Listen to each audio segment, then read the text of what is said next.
What's going on, everybody? My name is Kwaku, and welcome back.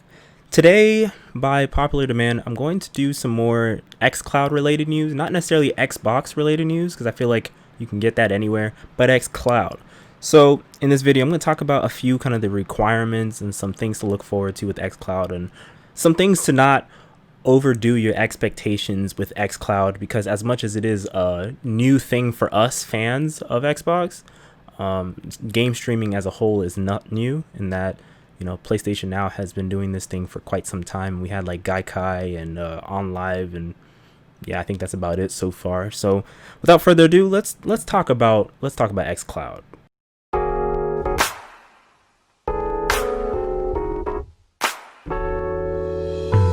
So xCloud here, and I have my rundown here on the iPad in front of me.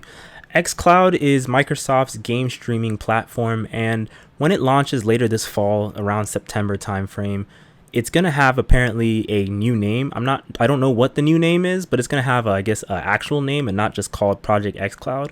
One thing I'm gonna say is, as well as all of the project names of Microsoft stuff that always sound better than the names that they choose in the end, I like the xCloud name, so I wish it was just called like xCloud still.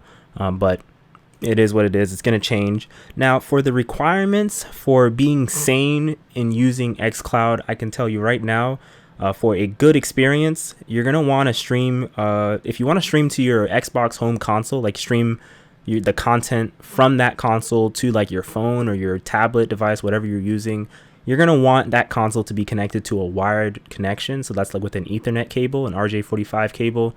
You're going to want that connected. That way it's consistent, it's more consistent and stable than Wi-Fi, even though generally Wi-Fi is pretty good.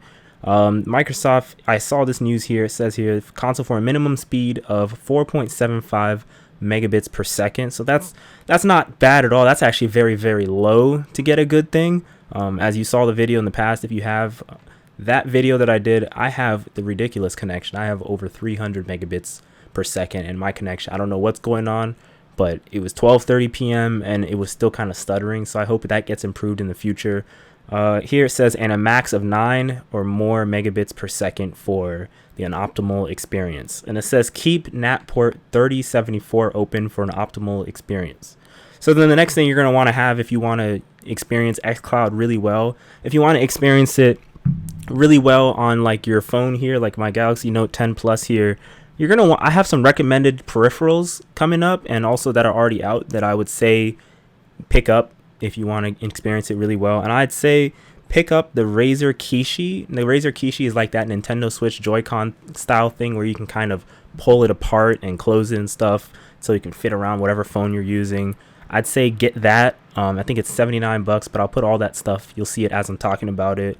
If you don't already have one, you want to pick up most likely an Xbox One controller. So this is like that limited edition controller that you can get.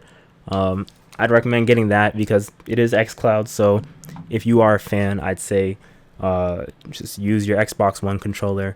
Now, the only annoying thing with using your Xbox One controller that you would already use for your Xbox is that when you want to pair it back to your Xbox, you got to plug it in order for it to resync to your Xbox, or you got to do that sync button on the side of your Xbox.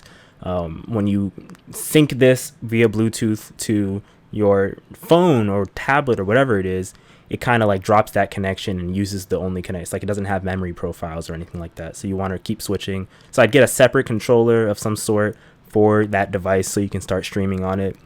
Another device is called the 8-bit DOE for Xbox Cloud. Basically, is kind of what the listing says on Amazon. It's coming out, I think, September 27th or 21st. Again, I'll show you guys that little screenshot.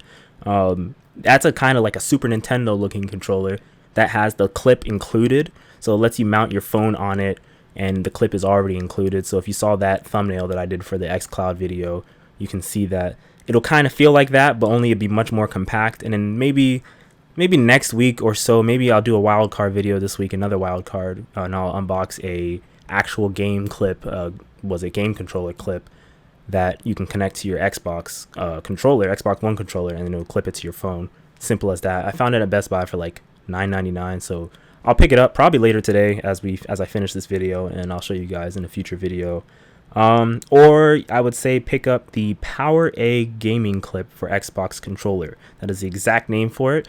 And basically all that is, again, it's a clip that you attach to, if I can grab this, you attach it to the back of your controller right here. I'm just checking, make sure I'm in frame.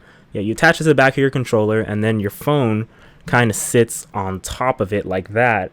And then you can play and see your phone at the same time. So no matter where you move it, it's just one device and one thing in your hand. So I'd say pick that up. I think that one is also very cheap. I think it's also like $10 or $14. And speaking of $14, along with the launch date of September, there's no exact date yet. Along with the launch date of September for xCloud, the launch price for xCloud is going to be $14.99, so about $15 US, and it's included with Game Pass Ultimate. So if you heard the news before this video came out about Microsoft dropping the yearly Xbox Live subscription thing where you can pay like I think it's $59 or so for a year. Most likely it's never $59, usually on sale. They dropped that and they're just pushing full forward with the Game Pass Ultimate now. So Game Pass Ultimate, $14.99 a year, will give you access to over 100 games at launch for xCloud. And I'm sure when Halo Infinite comes out, I don't know, I wouldn't recommend playing that on xCloud just for a true experience during this virus times, but in the future, I'm sure it'll run fine. But $14.99 a month will get you access to the Game Pass Ultimate, which gets you all of your Game Pass library to download, as well as xCloud access. Not beta access, but just regular xCloud at launch access. That's the launch price for it. And then they said other subscription plans will be available later, but right now they're just pushing xCloud for the Game Pass Ultimate people. I personally have Game Pass Ultimate, and one thing that I'll tell you guys with Game Pass Ultimate is if you are a Lego fan like me, or if you have kids that you constantly buy them new Lego stuff and you order off of Lego.com, or you order buy stuff at the Lego store and you have a Lego VIP account, those VIP points that you get from Lego allow you to buy Game Pass Ultimate. So that's what I've been doing. I've been using my Lego points to just get Game Pass Ultimate stuff, and I never have to really pay any extra money for it. And then also the last thing here for this video, where to sign up for the beta. So the place where you would sign up for the beta is obviously the xbox.com, and I'll put it on the description box as usual, that same link from the previous video, so you guys can sign up for the beta. There's no guarantee you'll get in time, but you can sign up for the beta. I signed up for the iOS beta after I'm already in the Android one. I still haven't gotten accepted to the iOS beta, but I'm in the Android one. So far so good. Maybe in the future I'll do like maybe a 6-part series of just playing one game on xCloud and seeing how well I can take it with all the latency. So, but yeah, I just wanted to tell you guys that quick rundown for xCloud. It's a very interesting service. I'm looking forward to see how it can work. We're not going to have some random company like OnLive or Gaikai to really stream to. Now we're going to be streaming from a company which is like Microsoft or Sony. So we'll be going Microsoft route, and we'll see how it works. So we'll see. I'll see what game I'm going to take a look at in like a 6-part actual gameplay series for it. I'm looking forward to it. Hopefully some RPG comes out, because that's my thing. So yeah.